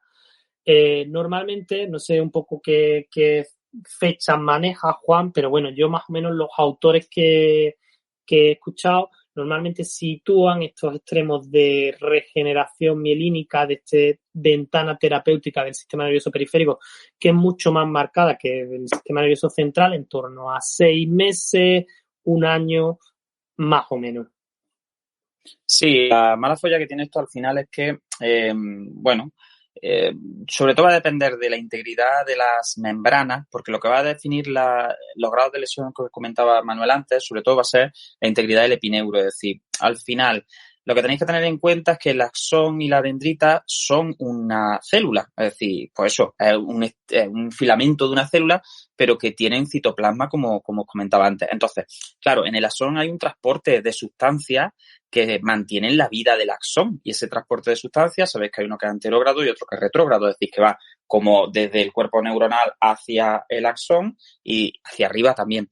¿Qué pasa? Que cuando yo tengo una lesión nerviosa, dependiendo de cuánto se rompan las membranas celulares, llega un momento en el que ese transporte de sustancias se interrumpe. Entonces, claro, si ese transporte de sustancias se interrumpe porque se rompe, las membranas lo son todo en la vida, es decir, la vida existe porque hay membranas que aíslan las células y que como que modulan el intercambio de sustancias. Entonces, al final, lo peor que le puede pasar a una célula es que le toquen la membrana, porque, claro, si le tocas la membrana, como que te has llevado a las fronteras y ese bichillo de vida, al final, queda expuesto completamente a que entren sustancias que se lo carguen, ¿no? O a que salgan sustancias que son necesarias para él. Entonces, al final, lo que ocurre en este tipo de lesiones es que si las membranas no se tocan, pues se puede alterar un poco el funcionamiento del nervio, en el sentido de que, bueno, de que la velocidad de conducción baja, de que hay un periodo en el que los transportadores no funcionan bien o no hay un buen consumo de energía y tal y que cual, y eso al final se restaura. Si las membranas se tocan un poco, pues bueno, se pueden regenerar algunas de las fibras, sí, otras no, porque tener en cuenta también que un nervio no es solo una fibra, por el nervio van un montón de fibras empaquetadas, cada una con su cubierta de mielina, luego una cubierta de mielina general, es decir, todo esto va como ocurre un poco con los fascículos musculares, ¿no? Nosotros vemos al final el nervio ahí largo, vemos un ciático que es como un dedo gordo ahí saliendo por detrás, pero ahí hay un montón de fibras. Entonces, claro, en el segundo grado de lesión, al final es, pues bueno, ha habido una ruptura de membranas, pero el epineuro todavía se mantiene y al final, pues va a tardar más tiempo en regenerarse la función, pero se va a poder regenerar. Pero ya, si nos cargamos la membrana, lo que ocurre es que el extremo distal, como bien ha dicho Manuel, pues se queda desconectado, pero no solo desconectado, quiero hacer énfasis en lo eléctrico, no solo desconectado porque no recibe inervación, no recibe potenciales de acción, sino desconectado también de su cuerpo celular. Entonces, claro, todas las sustancias que se necesitan para mantener la funcionalidad de esa membrana, todas las sustancias alimenticias y la retirada de sustancias de desecho, todo eso se pierde porque había una rotura de esas membranas que permiten ese transporte y entonces el extremo distal empieza a degenerar. Y es un fenómeno que además entendemos siempre que se produce en el sitio de la lesión, pero no, es un fenómeno que puede ser también anterógrado y retrógrado y afectar a los dos extremos, aunque ya os digo que principalmente va a afectar al extremo distal y a su unión con la placa motora. ¿De qué va a depender esto al final? Lo que decía Manuel, de autores que dicen que un mes, otros que dicen 3 meses, otros que dicen 6 meses y otros que dicen 1 año, pues del grado de lesión. Es cierto que el extremo proximal de la lesión, el extremo que se queda más cerca del cuerpo neuronal, puede crecer algo, y están por ahí, está descrito que hay un crecimiento axónico, que hay un crecimiento dendrítico, pero tienen que encontrarse los extremos rápidamente para que se pueda llegar como a recobrar esa membrana. Por eso, en los grados más graves de lesión nerviosa siempre es necesaria la cirugía, porque esa microcirugía lo que va a intentar es, pues, como hacer un injertillo, como con las plantas, ¿no? Intentar unir los dos extremos para que esa membrana se regeneren y entonces permitan el transporte axonal. Así que yo creo que un poco los tiempos estos tan dispares que manejamos pues tienen que ver con que, bueno, que al final hay 3 grados de lesión, uno de ellos que ni siquiera es una lesión porque es una interrupción momentánea de la función y en los otros 2, pues en el grado de sección ya con membranas necrosadas, etcétera, y con degeneración valeriana así a lo bestia, pues claro, no es lo mismo que los dos extremos estén a una distancia que esté a la doble, que esté al triple distancia. Por tanto, yo creo que ahí es donde manejamos esas variables. Ahora, lo que sí está claro es que, como ocurre en la médula, la lesión nerviosa periférica es compleja de regenerar, porque ya os digo, porque son células con un funcionamiento muy, muy, muy complejo, son células muy nobles y entonces no son regenerables al 100%, porque al ser tan largas tenemos ese problema, que uno de los extremos se queda fuera de la maquinaria metabólica de la célula y, por tanto, es como si hubiese un acantilado entre el sitio en el que se fabrican y en el que está la vida de la célula y el otro extremo que al final se queda fuera. Al final es como imaginaros, como si a vosotros cortan un dedo. Pues claro, si a vosotros cortan un dedo y el dedo se queda por ahí desconectado de vuestro cuerpo, pues al final ese dedo se necrosa y se pierde porque ha perdido la conexión con las zonas del cuerpo que le pueden nutrir. Pues al final a la neurona le ocurre lo mismo. Cortar el nervio o lesionarlo, pues no, eso es como cortarle una parte de su cuerpo que por supuesto va a degenerar y el problema que tenemos es que esa parte que le cortamos al ser la distal es la que está en contacto con los receptores y está en contacto con la placa motora.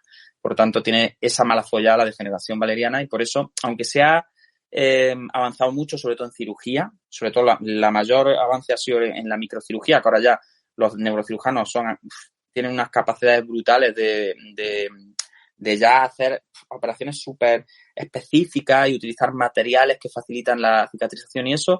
Al final, la realidad es que como la lesión sea muy grave, pues ya está, se forma un tejido cicatricial que no permite el establecimiento de diferencias de potenciales de acción, que no permite conducción nerviosa, que no permite conducción metabólica y al final se produce la degeneración de la placa motora y la degeneración, por tanto, también de la placa de la fibra muscular y todos los trastornos tróficos asociados que no son solo la conducción nerviosa. Así que, bueno, yo creo que como neurofisiopatología así básica, pues sería un esquema rápido y que se puede entender bien. Y luego, por supuesto, entender, que ahora entraremos un poco más en detalle, que no todas las lesiones, como bien decía Manuel, son que cortamos el nervio o que lo aplastamos o que lo estiramos. Como el nervio, vuelvo a repetir, tiene su propio metabolismo, pues todas las alteraciones metabólicas que afecten tanto a la energía dentro como a la vaina de mielina, como a la estructura de las membranas, pues al final también va a generar alteraciones funcionales gordas. Así que si te parece, Manuel, pues podemos irnos un poquito ya de la degeneración valeriana y de la neurofisiopatología así más gorda de los signos, pues a plantear ejemplos. El otro día Cedric estuvo hablando de algunos ejemplos de compresiones nerviosas curiosas, ¿no? Estuvo hablando de la parálisis del manillar, estuvimos hablando también del pudendo, así un poco riéndonos con Nathan y esas cosas. Y bueno, y al final pues podemos, si te parece, empezar ya a hablar como de cuadros clínicos generales. Ya hemos hablado quizás de los traumáticos que tienen que ver con la estructura, pues podemos hablar de los compresivos y de cómo al final, que eso Pablo el otro día también lo comentaba, y me parecía muy interesante, al final en un nervio periférico también puede haber un infarto, porque los nervios tienen su propia vascularización, incluso su propia inervación, ¿no? Es tejido vivo, entonces al final pues requieren también de vasos que les lleven sangre y requieren también de control por parte del sistema nervioso por nervios que son propios para los nervios periféricos, ¿no? Y eso yo creo que podemos ya como dejar a un lado un poco las más traumáticas, que van a ir con esos signos negativos que hemos comentado y con esos procesos de degeneración más de la membrana, y meternos ya, si quieres, pues en la familia de las compresiones, que al final es lo que más vemos. Porque yo es verdad que las lesiones por sección, pues fíjate, ahora a lo mejor he visto un repunte un poco pues por temas también quirúrgicos, porque muchas veces en algunas cirugías, pues como en la prótesis de cadera o en cosillas así, pues al final los cirujanos, por alguna complicación o lo que sea, pues muchas veces también tocan algún nervio y se produce clínica del sistema nervioso periférico, ¿no? Y hay veces que durante la intervención pues hay una compresión porque hay una postura mantenida mucho tiempo o algo que aprieta en un sitio donde tenía que apretar. Entonces, verdad que últimamente yo, en cuanto a secciones, cada vez he visto menos secciones de estas de las que tú comentas del cuchillo jamonero o la lata de atún, que también era muy típica, cuando las latas de atún eran latas de atún en mi época, que uno metía el dedo y se llevaba todo lo que la tapa tocara. Y lo que más vemos, sobre todo en neuromusculoesquelética, me imagino, pues son los síndromes compresivos. Así que si quieres, pues podemos dar algunos ejemplos, pues como el túnel carpiano, el síndrome cubital, pues lo que hablábamos del manillar el otro día, o algún ejemplo más así que se te ocurra. Sí, bueno, al final las lesiones compresivas, como bien hemos comentado, normalmente se producen por esa isquemia, ¿vale? Que como hemos hablado, el sistema nervioso periférico también tiene vascularización, pero normalmente una posición de compresión mantenida, pues normalmente te puede provocar una isquemia, ¿vale? Entonces te produce una isquemia de esa zona, de esa fibra nerviosa, y te puede provocar pues ese bloqueo de la conducción, que en función del grado pues estaríamos hablando, como hemos hablado, de un bloqueo temporal, estaríamos hablando de una neuropraxia, o en el caso más grave pues ya estaríamos hablando de una sonosmesis, que sería un bloqueo con un daño estructural asociado. Obviamente en clínica, pues los pacientes que nos van a venir pues son los que tienen una sonosmesis. Y aquí, pues el otro día estuvimos hablando de muchos tipos de parálisis así, que tienen nombres curiosos, que tienen etiología un poco curiosa. Estuvimos hablando de la parálisis de los enamorados, típica parálisis de los enamorados, que no, pues lo típico de dormir haciendo lo que se llama la cucharita y dejarte tu brazo por debajo del brazo de la otra persona, quedarte dormido, y se te produce una compresión del tronco posterior del plexo, ¿vale? Principalmente del nervio radial, con la clínica asociada. También estuvimos hablando un poco de la parálisis del fiebre del sábado noche, ¿vale? Como veis, tienen todas un nombre así bastante curioso, que es de, pues estoy completamente borracho, me quedo dormido encima de una silla, y se me queda la compresión en la silla a nivel de la axila. Igual nos produce un daño a nivel del nervio radial, ¿vale? Una compresión a nivel axial de la axila, una compresión a nivel de la axila, y nos produce un daño a nivel de esa salida del nervio radial. Esta también era muy frecuente, se conocía también la parálisis de las muletas, cuando las muletas eran unos bastones axilares, cuando tenían el soporte axilar. Los bastones ingleses que se llamaban antiguamente, que eran esos bastones que iban al sobaco directamente. Sí, es verdad que ahora yo creo que serán más frecuentes porque, bueno, yo la verdad es que hace tiempo que no veo ese tipo de bastones, de esas muletas, pero bueno, obviamente tenéis que pensar que la compresión, esos bastones a los que le echas peso a nivel axilar durante un tiempo mantenido y durante bastante carga que le metes a unos bastones, pues podían producir esos daños. Si nos vamos también pues, a nivel de miembros superiores, pues muy típico la parálisis del manillar, que se conoce, que es muy típica en ciclistas, que es una parálisis del nervio cubital por la posición mantenida en flexión dorsal de la muñeca que comprime esa salida ya no, ya bastante distal. Ese recorrido del nervio cubital te va a provocar pues, esa clínica de corte periférico del nervio cubital y además también es muy típica con traumatismos repetitivos vibratorios, por ejemplo, martillos neumáticos, personas sobre todo de albañilería que trabajan con traumatismos frecuentes de tipo traumático. Yo personalmente con esta patología del manillar no la he visto en ciclistas, pero sí la he visto en personas que hacen motocross y saltan, bueno, motocross de forma amateur, entenderme. Coger una moto de cross o coger un quad y irte al campo a dar salto. Entonces yo creo que esa posición mantenida en flexión dorsal combinada con los impactos frecuentes, pues lo que te produce esa compresión a nivel del nervio cubital y esa clínica. Y bueno, ya después en miembro inferior, que se abrió mucho un poco a debate el otro día, nos comentó Nathan que también los ciclistas, por el tema del sillín, también podían tener compresiones del nervio pudendo, con toda la clínica uroginecológica que eso Hombre, Manuel, uroginecológica será una mujer, será un hombre. Bueno. No va a ser uroginecológica. Bueno, la clínica vesical y sexual que te puede producir esa compresión del sillín a nivel del nervio pudendo mantenida. No sé si se te ocurre alguna más así infrecuente, Juan, o yo creo que más o menos Es que hay muchísimas. repasado las que hablamos el otro día. La más famosa de todas es la del túnel carpiano, evidentemente, que es el mediano y que tiene que ver pues, con postura de la muñeca también en flexión con desviación radial de la palma de la mano y al final, pues casi todas las neuropatías de este tipo son derivadas de eso, de alguna zona estrecha por la que pasa el nervio que sufre una compresión, pues o bien por la postura o bien por un agente extraño que te aprieta, ¿no? Pues como el sillín ahí en el suelo pélvico, pues que te da la neuropatía del pudendo, ¿no?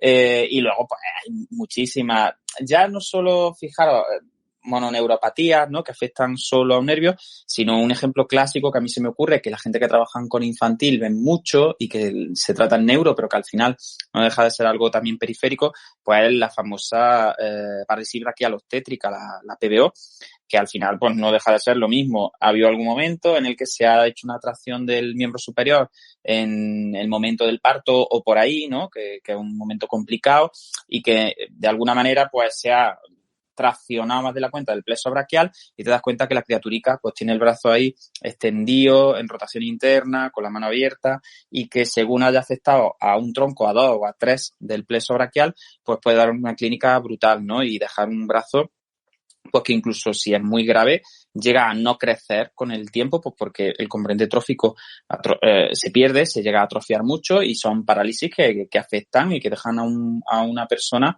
pues prácticamente sin un miembro superior desde el inicio de su vida. Entonces, neuropatías de este corte, neuropatías de corte de ha pasado algo, he traccionado, por la que tú comentabas antes del motorista, es clásica. Cuando uno trata a gente que ha tenido accidentes de moto y han arrastrado el brazo por el suelo, pues claro, el brazo va rozando con el suelo, el cuerpo corre más que el brazo y lo que se produce es una tracción del plexo braquial que genera un montón de clínica también. Al final lo que tenéis que tener en cuenta es que cualquier cosa que o apriete al nervio más de la cuenta o lo estire o le haga algo que sea sobre todo mantenido o repetitivo, como decía Manuel antes, va a generar esa clínica pues, tan característica, en la que el paciente casi siempre, primero van a empezar los trastornos sensitivos, va a notar eso, como que se le duermen ciertas partes del cuerpo, por ejemplo, en el túnel carpiano, pues es muy típico que se duerma la parte de adelante de los 3 primeros dedos, en la cubital, pues se duermen principalmente cuarto y quinto, pues ya os digo, en el pudendo, pues se notan los hormigueos por ahí, por la zona del suelo pélvico, se notan problemas de sensibilidad, casi siempre el paciente lo primero que refiere es clínica sensitiva. Y luego, conforme se va degenerando o conforme se mantiene el mecanismo lesional, pues entonces empieza ya a aparecer clínica de corte más motor y entonces ya pues percibe eso, que cuando va a coger algo pues no puedo abrir un bote porque cuando agarro el bote pues no tengo fuerza en los 3 primeros dedos, o voy a escribir y me cuesta, o cuando pongo la muñeca en esta posición noto un dolor fuerte pues porque al final me estoy comprimiendo el nervio, ¿no? Y ya te digo, ejemplos, pues muchísimos. Las más, y de nombres más curiosos, pues puede ser la parálisis de los enamorados, que a mí me hace mucha gracia, o la del sábado noche, pero hay muchísimos. Y el otro día también comentaba yo un poco que esto, sobre todo la del sábado noche, se ve mucho y es terrible pues porque la gente bebe, se droga y entonces eso disminuye mucho los niveles de activación y hace que aunque te esté doliendo o aunque no te esté llegando irrigación a una parte del cuerpo, pues no te estés dando cuenta porque estás ahí sabes tú, estás con una que no te puedes aguantar, ¿no? Una pea, como dicen aquí en Granada, de 3 pares de narices. Entonces, claro, ahí ya se une no solo la compresión nerviosa, sino también la parte de isquemia tisular circundante tanto en musculatura como en todo el entorno, y se puede llegar a lo que nosotros estudiamos como los llamados síndromes compartimentales, en los que se producía un trastorno vascular muy importante que si no se trata rápido pues puede dar lugar a degeneración por una isquemia brutal, incluso a una necrosis, y que requiere intervención por parte de urgencia y del cirujano pues para eliminar la presión en ese tejido y que al final se pueda salvar, pero en muchas ocasiones yo conozco casos y he visto, sobre todo en mi tiempo de práctica en el hospital, casos de chavales y chavalas que hay prácticamente que amputarles una parte del brazo pues porque desarrollan este tipo de síndromes asociados a esos cuadros pues en los que voy muy drogado, voy en un estado de conciencia muy alterado y entonces pues no me doy cuenta de este tipo de compresiones. Entonces ya no es tanto solo el componente nervioso, sino también ser conscientes que aunque el músculo no tiene el metabolismo del nervio, no tiene un metabolismo tan exagerado y no es tan sensible a la isquemia, el músculo aguanta la isquemia más tiempo que el nervio y se va a producir siempre ante la lesión nerviosa porque es metabólicamente más activo, pero que los músculos también sufren infartos y sufren infartos isquémicos, entre otras cosas, pues porque tú le estés apretando una parte del cuerpo por el que pasa la arteria y no le está llegando la vascularización y la musculatura y todos los tejidos, hasta los casulares, hasta los tendones y los ligamentos, son susceptibles de este tipo de daño isquémico. Lo que pasa es que, claro, las partes metabólicamente más activas van a morir primero, van a sufrir alteraciones antes y luego van a ir fallando el resto de estructuras. Así que yo creo que como ejemplos de daños compresivos y mononeuropatía, pues todo eso nos sirven. Ten en cuenta que luego hay clasificaciones, pues que diferencian entre mononeuropatía cuando es un nervio, polineuropatía cuando son varios nervios, plesopatía cuando se afecta al pleso en concreto. Entonces, pues ya podemos ir viendo ejemplos. Ya os digo, es que la ciatalgia clásica no deja de ser una ciática, pues no deja de ser una mononeuropatía normalmente compresiva, pues por la irritación que se produce, pues lo típico, ¿no? Que te cuentan muchas veces, aunque no siempre sea así, de se le ha salido el disco y entonces el disco le aprieta a la raíz y la raíz le genera la ciática, ¿no? Es una lupociática. Que bueno, que eso no siempre es así todo esto, pero que al final lo típico de tengo una ciática, de me duele la cucusilla y me duele la parte de atrás del culo y se me baja el dolor y me da como un chispazo que me va para el pie, pues al final no deja de ser clínica periférica también. Lo que pasa es que normalmente no son compresiones tan gordas como para generar daños que den lugar a parálisis, pero que en teoría, pues si el mecanismo lesional se mantiene, pues se podría perfectamente generar un trastorno de tipo, ya diré, con signos negativos exactamente igual que cualquier otra lesión nerviosa. Entonces es como que muchas cosas que tratamos los fisios en trauma, entre comillas, pues están generadas por lesiones en nervioso periférico y por eso hay que conocer, creo, bien las bases de este tipo de lesiones. Así que no sé qué te apetece ahora, Manuel. Pasamos a otro Pues tipo yo creo que de... sí, podemos Sí, pasar a dime. otro mecanismo etiológico, dejar un poco las traumáticas, que no todo el sistema periférico es traumático, y irnos, por ejemplo, pues a las enfermedades más de corte inflamatoria, de corte desmielinizante, que estuvimos Sí, también el otro día el hablando. otro día yo planteaba también un ejemplo, antes de entrar en este bloque, que era el ejemplo, no sé si recuerda, del botulismo, de la toxina botulínica, porque yo creo que es también interesante que entendamos que la clínica de periférico puede aparecer también no solo por daños en el nervio propiamente dicho, sino que en esa placa motora de la que tú hablabas antes, que al final no deja de ser una sinapsis, lo que pasa es que es una sinapsis entre el nervio y una fibra muscular, pero el mecanismo de acción es muy parecido, es una hendidura en la que la terminal de antes suelta unas sustancias que tocan a la membrana de lo que hay después de esa, como de esa hendidura, como si hubiese en medio una raja, y entonces esas sustancias lo que hacen es que activan a la membrana postsináptica y ya pues generan la acción en la parte distal, ¿no? Es lo que nos interesa. Entonces yo comentaba el tema del botulismo porque en nuestros pacientes muchas veces de neuro se pincha toxina botulínica y parece que la toxina botulínica la hemos inventado los seres humanos, ¿no? Y la toxina botulínica viene de una enfermedad que se denominaba botulismo, que generó un montón de muertes porque había, bueno, se debe a una bacteria, el Clostridium botulinum, que, bueno, que crecía, tenía como una mala manía de crecer en alimentos que estaban mal conservados.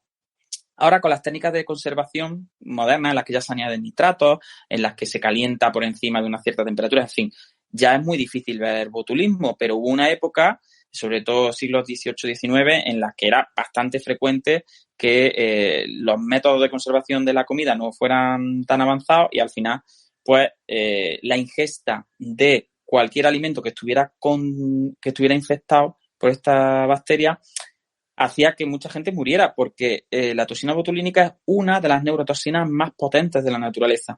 Y fijaros, tiene un mecanismo de acción que es muy periférico y por eso yo la metí aquí porque estamos muy acostumbrados a ir a hablar de la toxina botulínica con las operaciones de estética para quitarte las arrugas o para bajar la espasticidad, por ejemplo, en nuestros pacientes o en el tratamiento de las distonías focales y muchas veces no entendemos el mecanismo de acción y al final lo que hace la toxina botulínica es generar una parálisis de corte periférico. ¿Y cómo lo hace?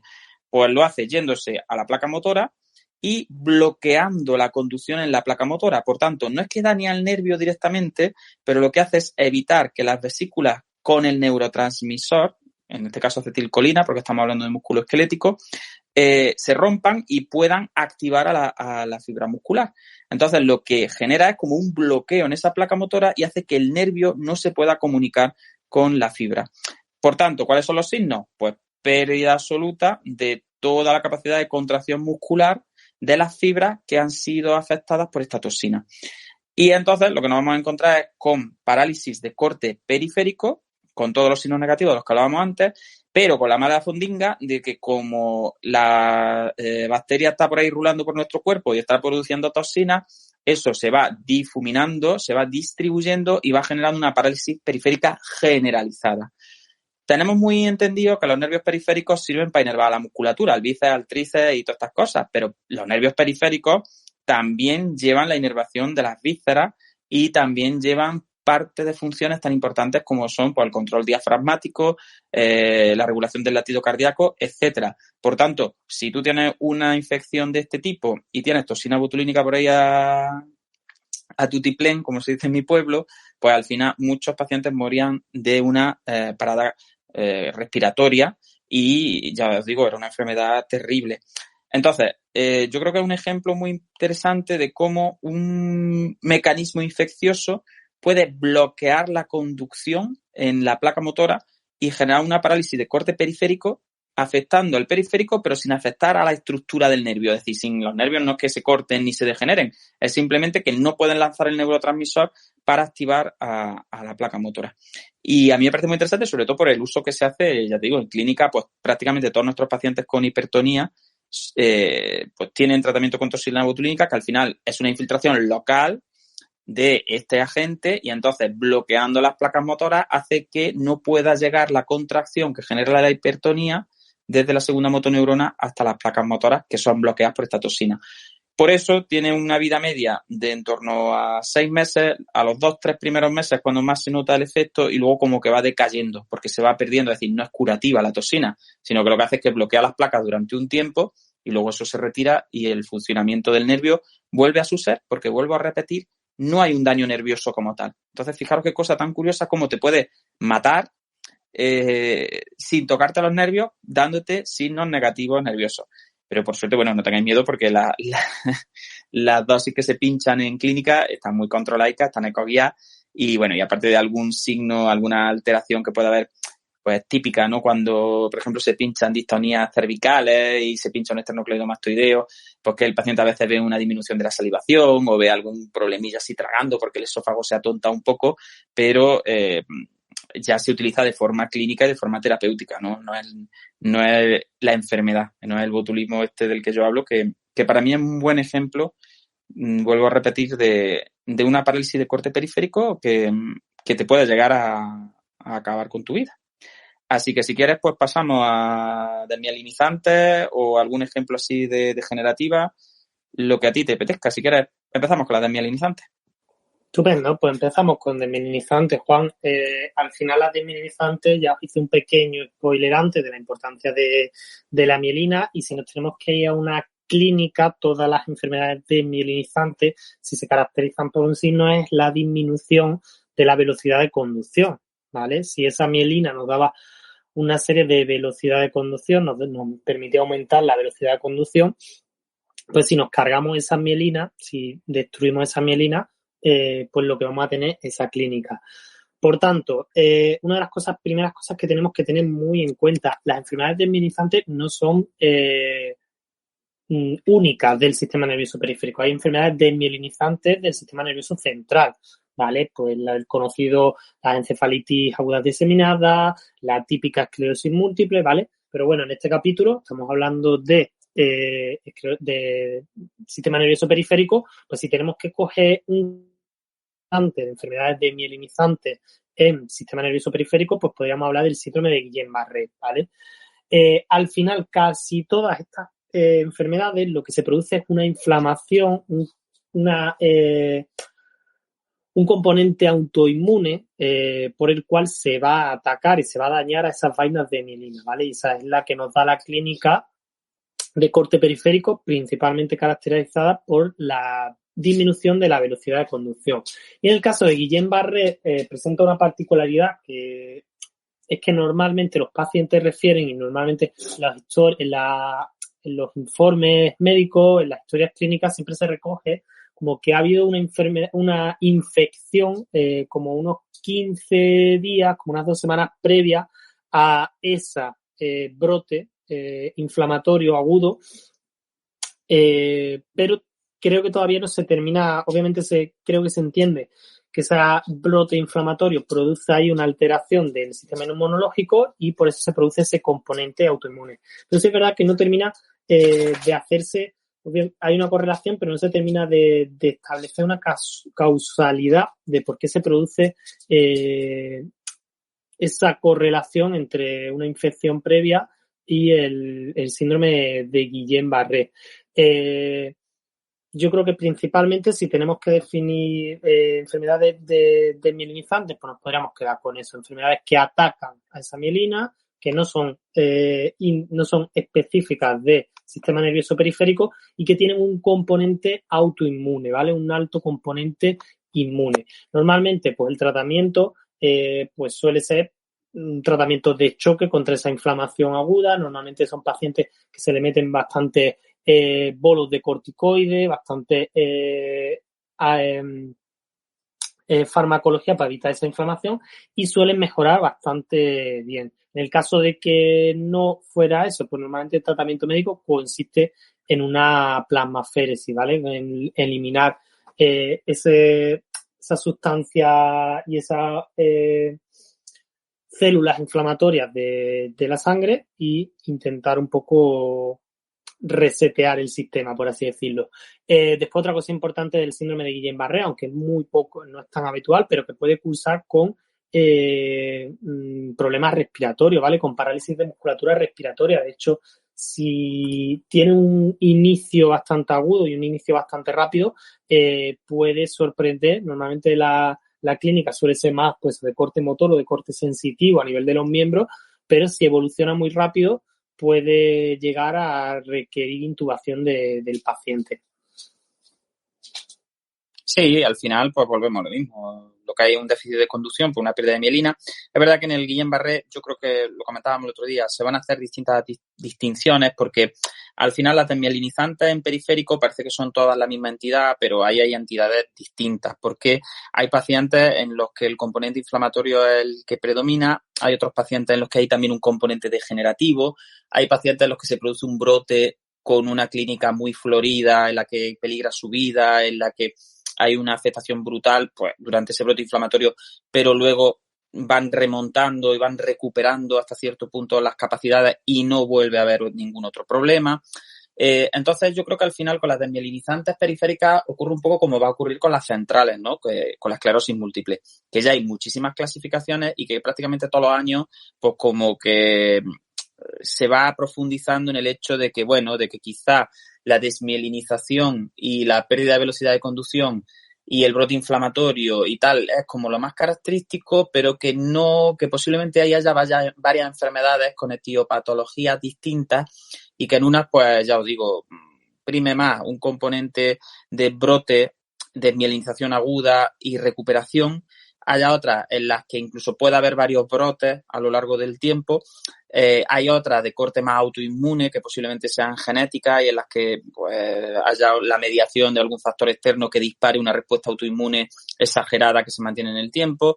En fin, hay como muchas entidades clínicas, pero todas coinciden en lo mismo, coinciden en que generan mayor o menor grado de desmielinización en el sistema nervioso periférico principalmente, que va a cursar con una clínica que va a depender de la velocidad y de la cantidad de desmielinización y que, como decía Manuel, pues tenemos que tener en cuenta que los nervios mielinizados pues no solo van a la musculatura que nosotros conocemos de la locomoción, sino que también van al diafragma y, bueno, y los pares craneales también son nervios que se desmielinizan y se generan parálisis faciales y se genera, es decir, que al final pues el nervio lleva la vida, vuelvo a repetir, y cualquier enfermedad sistémica, como es el caso de este Guillain-Barré, que genere ese daño tan brutal en velocidad de conducción de una forma tan diseminada, tan metabólica y tan sistémica, pues al final, pues claro, puede comprometer mucho la vida del paciente. Normalmente los fisios nos encontramos ya a los pacientes después del brote con una clínica neurológica muy florida, caracterizada sobre todo por signos negativos, por una parálisis generalizada, mucha hipotonía, con problemas respiratorios en muchos casos, con problemas de deglución, porque también se afecta la musculatura deglutoria, es decir, con un corte así como muy global y muy negativo, y conforme va evolucionando el paciente, es verdad que el Guillain-Barré es la típica enfermedad que, aunque tú veas al paciente muy chungo cuando te lo encuentras, pero siempre le dices, venga, que si has salido de esta, a partir de aquí solo podemos mejorar, ¿no? Es como, ya ha pasado lo peor. Y casi a todos los pacientes les decimos siempre es como, venga, ya está. Si esto no te ha matado, esto ya, a partir de ahora es mejorar. Porque es verdad que la mayoría de ellos tienen evoluciones positivas e incluso hay algunos que recuperan un nivel funcional muy cercano al anterior al brote. Ya os digo, todo va a depender de la duración, de la cantidad y de la desmielinización. Y, por tanto, bajo el término de Guillain-Barré, pues tenemos desde pacientes que tienen un cuadro de cansancio generalizado, debilidad muscular, parestesia y muy poquito más, y que luego prácticamente se reincorporan a su vida, hasta pacientes que que tienen que entrar por urgencias porque es que se mueren, porque se les paraliza hasta el diafragma. Entonces, ya os digo, este grupo de clínicas desmielinizantes es muy interesante porque muchas veces, pues ya os digo, tenemos muy clara la esclerosis múltiple, que sería como la prima hermana central del Guillain-Barré, pero no se nos ocurre tanto que pueda haber enfermedades desmielinizantes en periférico. Y ya os digo, y no es una enfermedad extraña, ¿eh? No, yo he visto bastantes casos en los 14 años que llevo dedicándome a la neuro, no es una enfermedad extraña. Lo que pasa es que muchas veces, pues, no es tan conocida como la esclerosis múltiple, pero hay casos y cualquiera que se dedique a la neuro, pues seguro estoy que habrá tocado bastantes casos. Bien, pues de las desmielinizantes tipo Guillain-Barré, yo creo que habría que hablar también y un poco así terminamos el otro día y por no hacernos pesados, pues podemos también ir como concluyendo este cuadro de polineuropatía que están más relacionadas no con un daño estructural, como hablábamos antes con las neuropatías, sino con problemas metabólicos, pues igual que están las desmielinizantes, están también otro grupo de enfermedades en el cual se daña al nervio por algún tipo de sustancia que lo ataca casi siempre de forma crónica. Y aquí estuvimos hablando de la polineuropatía alcohólica y de la polineuropatía diabética, que aunque son dos entidades muy distintas y con un perfil completamente diferente, pero tanto en un caso como en otro, lo que se produce, por ejemplo, en el caso de la polineuropatía diabética, pues no deja de ser un daño sostenido a los nervios periféricos por las alteraciones de la glucemia que se producen durante el curso de la enfermedad. Por tanto, no siempre en diabetes tiene que aparecer una polineuropatía diabética, ni mucho menos. Va a depender de cómo de compensar esté esa glucemia y de cuántos brotes de hiperglucemia tengamos a lo largo de los años. Y al final, pues lo que tenemos es una detención de la velocidad de conducción porque sobre ese nervio los problemas de azúcar, los problemas de glucemia, pues van generando una degeneración progresiva de componente distal, preferentemente en miembros inferiores y en los que pues el paciente empieza a tener parestesia, dolores, sensación de frío, va perdiendo trofismo, la musculatura poco a poco va perdiendo fuerza también porque estructuralmente se va degenerando y dependiendo de la gravedad pues nos encontramos con cuadros que requieren de tratamiento de fisioterapia porque, bueno, pues porque podéis imaginaros si se está produciendo ese daño generalizado y global de todos los nervios periféricos, pues al final poco a poco se va degenerando mucho la actividad y el paciente pues empieza a claudicar cuando va caminando, cada vez puede caminar menos, cuando está de pie a veces incluso hay problemas también en la sensibilidad, en la aferencia automática y tiene problemas en el ajuste, en la métrica de miembros inferiores, pero no es un problema de métrica como una lesión cerebelosa, sino que es un problema de métrica porque la aferencia automática cerebelosa también se ve tocada por esta alteración en los nervios periféricos que enlentecen su conducción y por tanto nos llevan la información al sistema nervioso central todo lo rápido que debieran, ¿no? Y luego, por supuesto, la polineuropatía diabética es muy, muy conocida por los trastornos tróficos en cuanto no ya a pérdida de masa muscular, sino a problemas de relación de la sangre con el resto de los tejidos y en concreto por los problemas de cicatrización. Y eso es interesante y nosotros la trajimos un poco a Clubhouse, pues porque los fisios muchas veces no lo tenemos en cuenta cuando trabajamos con sistema nervioso periférico. Y ya lo he dicho varias veces, el nervio lleva la vida y el nervio lleva la forma en la que se relacionan la vascularización y las estructuras. Por lo que una persona con una lesión nerviosa, como en el caso, por ejemplo, de la polineuropatía diabética, que es de donde más se habla, del pie diabético, por ejemplo, pues es una persona que si sufre cualquier tipo de agresión en una estructura, un corte, una ulcerita, si tiene un esguince, si tiene cualquier tipo de problema que requiera vascularización para cicatrizar y para arreglarse, pues como hay un daño nervioso, eso va más despacio hasta el punto en el que muchas veces las heridas no cicatrizan bien, las lesiones de otros tipos no se curan bien, se van como acumulando y van generando también un deterioro funcional que depende de esa alteración de trofismo, como que por tener el problema nervioso el tejido no se nutre bien y cualquier tipo de afectación que tenga, pues como que se cronifica en el tiempo. Es muy típico, ¿no? Los cuidados del pie diabético, de mucho cuidado con el tipo de zapato que lleva, mucho cuidado con no hacerte rozaduras, mucho cuidado con no hacerte cortes, con no andar descalzo, con tener mucha precaución porque lo que en una persona sin esa polineuropatía es una lesioncilla que se cura porque hay una buena vascularización, están llegando las células inmunes, está llegando plaquetas y esto se soluciona fácilmente. En una persona con una polineuropatía, sobre todo a nivel distal, esos vasos sanguíneos pueden tener una dinámica alterada y entonces pues cualquier pequeña lesión transformarse en algo mucho más grave que puede incluso llegar a comprometer la vida del paciente o que puede incluso, todos hemos visto en clínica, amputaciones de miembros inferiores por problemas en el ajuste de la glucemia en pacientes diabéticos crónicos ya con muchas décadas de evolución y sobre todo más mayores antiguamente cuando a lo mejor no había tanto conocimiento, cuando no había tanto control, no había, pues bueno, los medidores de glucemia que hay hoy en día, los tipos de insulina que hay hoy en día, que han evolucionado mucho. Entonces, Es verdad que es una complicación que por suerte parece que cada vez se ve menos, pero que, ya os digo, yo cuando me dedicaba a trabajar con amputados, en mis prácticas y un corto periodo de tiempo profesional que estuve con amputados, pues muchos de mis amputados habían sido amputados precisamente por eso, por ser diabéticos y tener una evolución muy mala en el sentido de la polineuropatía. Y en cuanto a la alcohólica, pues también se ve mucho. No hay acuerdos si es realmente el alcohol el que genera el daño directo sobre los nervios de forma crónica o si son los déficits nutricionales que se relacionan con la ingesta de alcohol, como puede ser pues todos los déficits que tienen que ver con las vitaminas del grupo B. Que son muy necesarias para mantener tanto la estructura como el funcionamiento del sistema nervioso periférico. El caso es que la clínica es muy parecida. Es una clínica que se caracteriza por trastornos sensitivos globales. A veces aparecen incluso disestesias, pueden llegar a aparecer alodinias, que son dolores como muy intensos, muy cargantes, que generan como mucha sensación de incomodidad al paciente y con velocidades de conducción también que se ven disminuidas.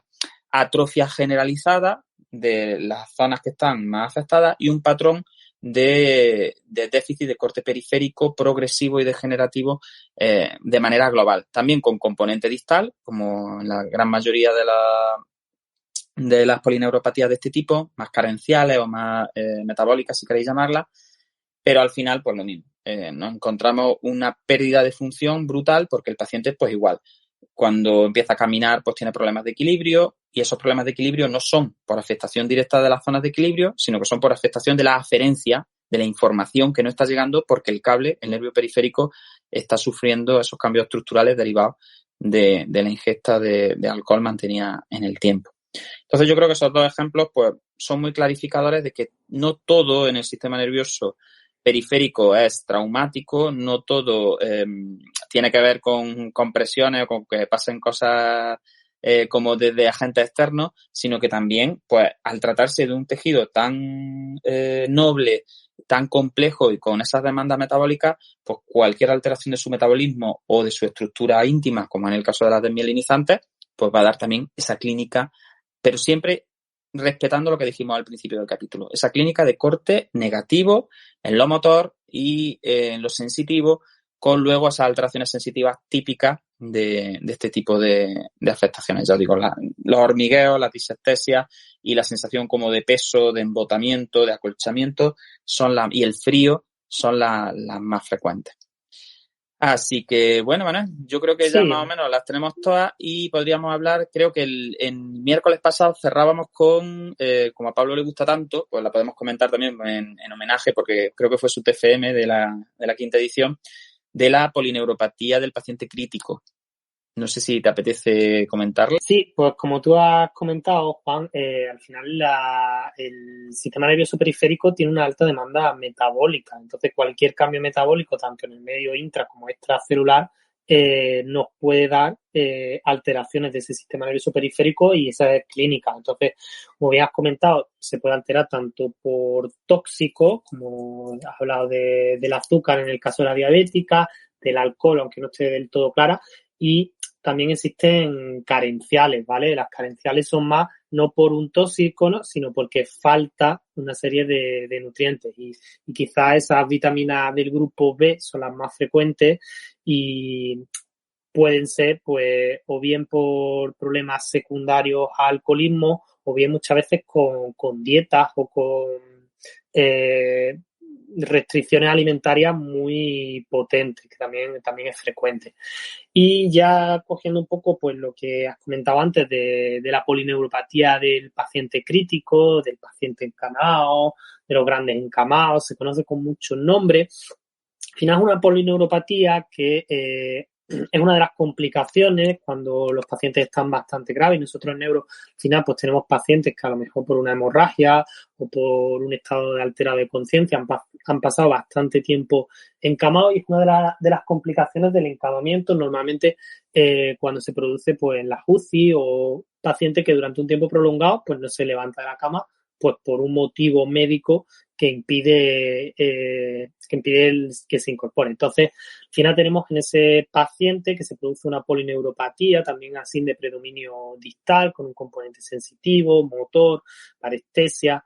Y al final el mecanismo etiológico pues es como un cóctel molotov que se junta en un paciente bastante grave. Al final tenemos un paciente en el cual está mucho tiempo en una misma posición, aunque se hagan cambios posturales, pues un paciente que prácticamente está todo el día en la misma posición, por lo tanto tenemos ahí una etiología compresiva bastante importante. Después tenemos un paciente que, por ejemplo, en el caso de que esté en mínima conciencia, pues prácticamente de manera voluntaria no va a activar, no se va a producir una conducción nerviosa muy eficiente, por lo tanto también existe ahí un desuso, por así decirlo, y aparte todos esos cambios metabólicos, todos esos cambios vegetativos, todos esos cambios tróficos tampoco nos van a ayudar nada. Entonces se juntan un poco todas esas etiologías en un paciente que se lleva durante un tiempo prolongado en una posición de encamamiento y al final el resultado es una clínica de tipo periférico, que normalmente tenemos que tener bastante en cuenta cuando trabajamos con este tipo de pacientes. Quizá un traumatismo cráneoencefálico bastante marcado, que vemos que no nos termina de cuadrar la clínica y al final es un poco pues por eso, por una clínica periférica secundaria. Sí, ya está. A mí me llamó mucho la atención este cuadro, sobre todo porque cuando empecé en neuro, yo veía que los neurólogos le daban unos nombres muy así, en los informes aparecían, se lo comentaba el otro día Pablo, pues polineuropatía universal, polineuropatía de hambre, se le llamaba también, era una cosa un poco así que me llamaba la atención, entre otras cosas, por el nombre que recibía. Y yo creo que ha vuelto a estar tristemente de moda un poco por el tema del coronavirus, ¿no? Y como ha habido mucha gente que ha pasado mucho tiempo en UCI, pues nos volvemos a encontrar eso que tú comentas, muchos pacientes que a lo mejor tienen una clínica periférica difusa en la que se ven afectación de reclutamiento global de una forma como muy distribuida y signos negativos justo después de haber pasado estas temporadas tan largas a lo mejor encamados. Entonces no se termina de comprender mucho el mecanismo etiológico, como bien has dicho tú, no se sabe mucho si es por la inmovilidad, si es por la presión, si es por la nutrición, si es por la falta de activación, si es el desuso, no, en fin, no se conoce todavía muy bien, pero el hecho es que sí se ve mucho y ahora pues ha vuelto a estar encima de la mesa y hemos visto un repunte de casos muy importante. Con lo cual, pues solo podemos pedir que haya más fisioterapeutas en la UCI, porque lo que sí parece es que el hecho de que se hagan movilizaciones y se haga activación muscular, electroterapia y, en fin, activaciones que tengan que ver con sacarle al paciente lo que pueda hacer dependiendo de su estado y dependiendo también de lo que nos comenten los médicos, porque lo primero es salvarle la vida, evidentemente, pero el hecho de que haya fisioterapeutas en UCI, pues al final parece que mejora mucho el hecho de que no se desarrolle este tipo de polineuropatías universales, que al final pues son muy, muy también incapacitantes, porque volvemos a lo mismo.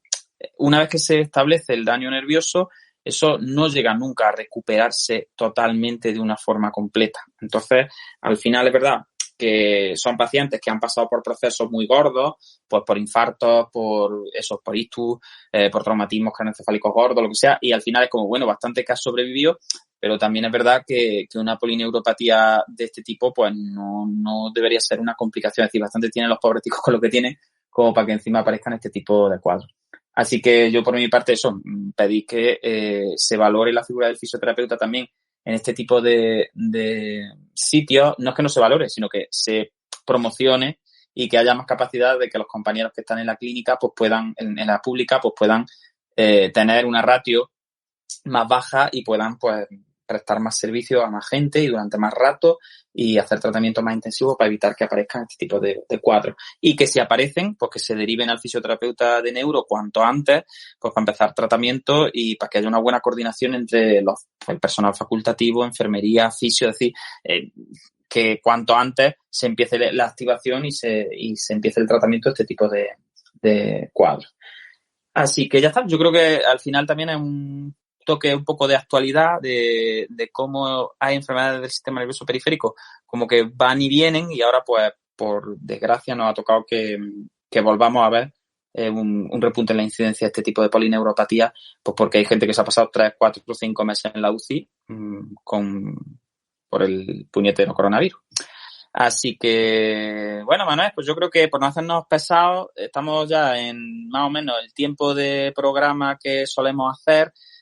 Nos quedó el otro día toda la parte de intervención, toda la parte de, venga, de qué puede entonces hacer un fisioterapeuta con lesiones del sistema nervioso periférico, pero yo creo que más o menos ya hemos comentado todos los temas que hicimos el otro día en el directo de Clubhouse y que por lo menos si subimos el episodio de podcast, pues como que le damos cierta oportunidad a luego plantear un sistema nervioso periférico 2 y hablar ya pues de intervención, hablar de técnicas que inciden sobre el sistema nervioso periférico principalmente, pues como pueda ser la electroterapia, que al final la electroterapia funciona vía sistema nervioso periférico, o como pueda ser, yo qué sé, la neurodinámica, ¿no? Que al final pues es neurodinámica, que lo dice la palabra.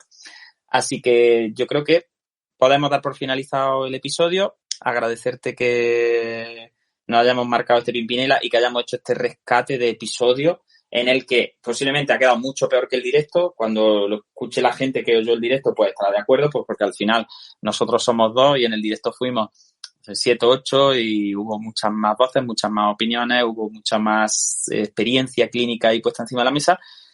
Pero bueno, esto así somos nosotros de cutres. Sabíamos que o lo hacíamos ahora que hace calor y que no podíamos salir a ningún lado y que es domingo y estamos un poco aburridos y no queremos ponernos a trabajar en cosas productivas, o no lo hacíamos. Porque, entre otras cosas, el próximo miércoles volvemos a tener directo en Neurofisio Club y tenemos que prepararnos el tema, que todavía no sé cuál va a ser bien, pero seguro que va a estar interesante. Así que muchas gracias. Emplazo a la gente a Clubhouse. Los miércoles a las 8 seguimos con Neurofisio Club. Estaremos por lo menos la mitad de julio, luego haremos un paroncillo seguramente.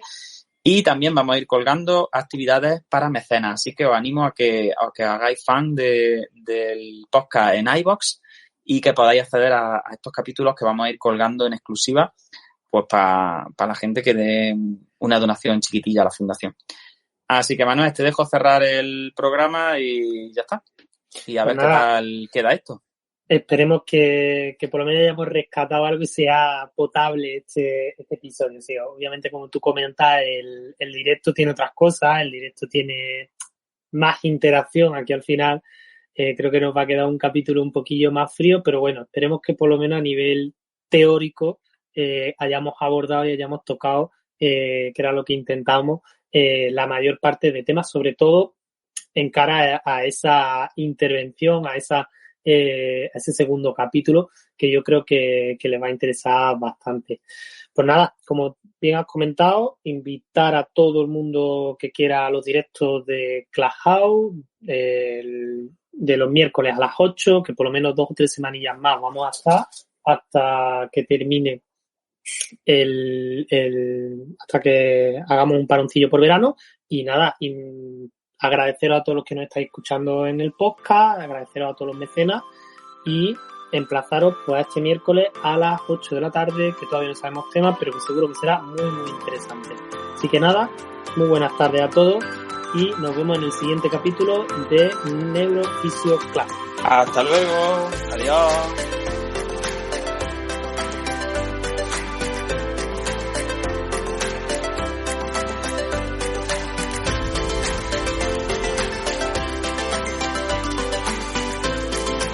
Neuroconciencia, del caos a la sinergia.